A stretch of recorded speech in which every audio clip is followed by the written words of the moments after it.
So anytime before you fly, you have to do a pre-flight inspection. And what you use to do a pre-flight inspection, you always use a checklist. You never rely on your memory because your memory isn't reliable at all. So I'm going to walk you through a pre-flight inspection that we're going to do on this 1954 Piper TriPacer. So first off, what we do is we check the propeller, make sure there's no nicks or anything within the propeller, make sure it's smooth.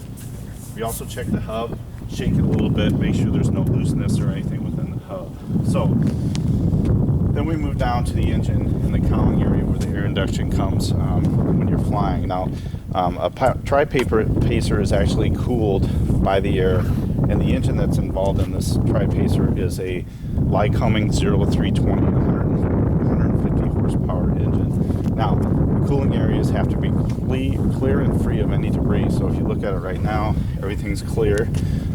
You also have to check the oil cooler. Right now the oil cooler is blocked off because it is about 20 degrees out, and it's necessary to keep the engine at operating temperature to keep it blocked off. So we don't have to do much there.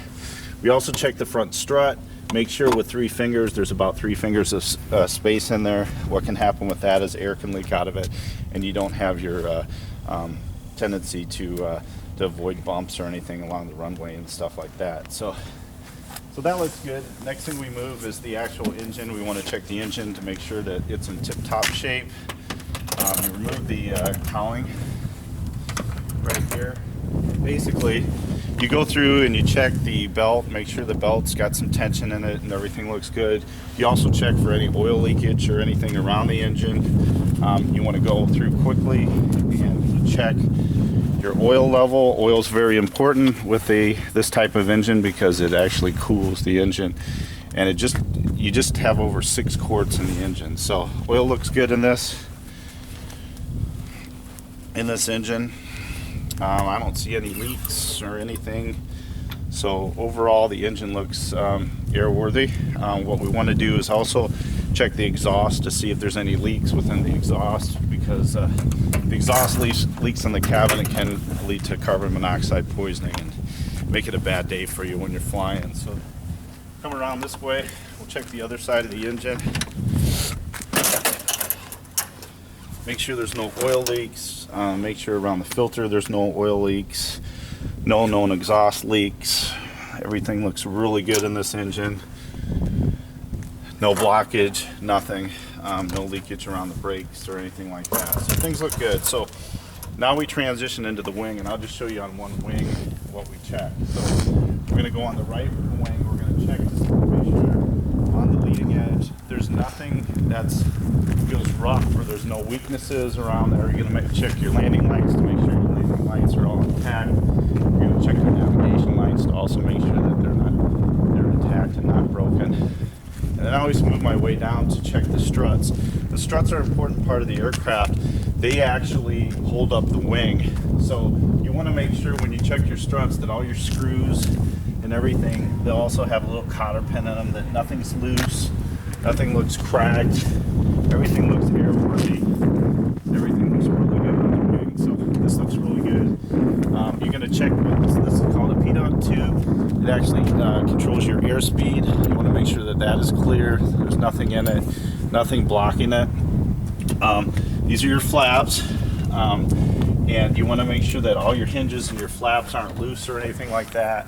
You check to make sure that your cotter pins are in your hinges. And these are your ailerons, and your ailerons, you want to make sure that your cotter pins are in and everything's attached correctly on your ailerons.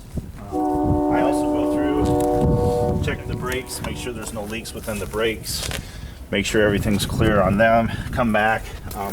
You have your strobe light, which is the light that is just kind of a light that lets other airplanes know where you're at. It flashes constantly. I'm sure you've seen them when you've flown. You want to make sure that that is intact, and you will check that before pre-flight to actually make sure it works. Go back to the tail.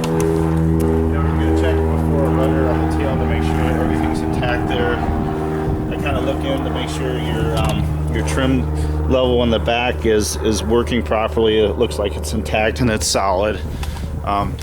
You also want to make sure and check that your hinges and everything are okay in the back. Make sure everything moves correctly. These are supports here. Always give them a little flick.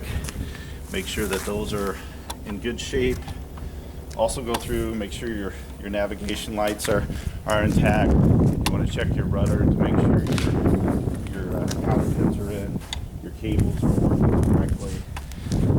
Then you go through and making sure before takeoff, you want to make sure your baggage compartment is pretty much locked. You don't want that to fly open on you in takeoff. So we went through kind of the outside on the plane, making sure it's airworthy. Now we're going to go in the inside and make sure that everything's airworthy on the plane, on the inside of the airplane.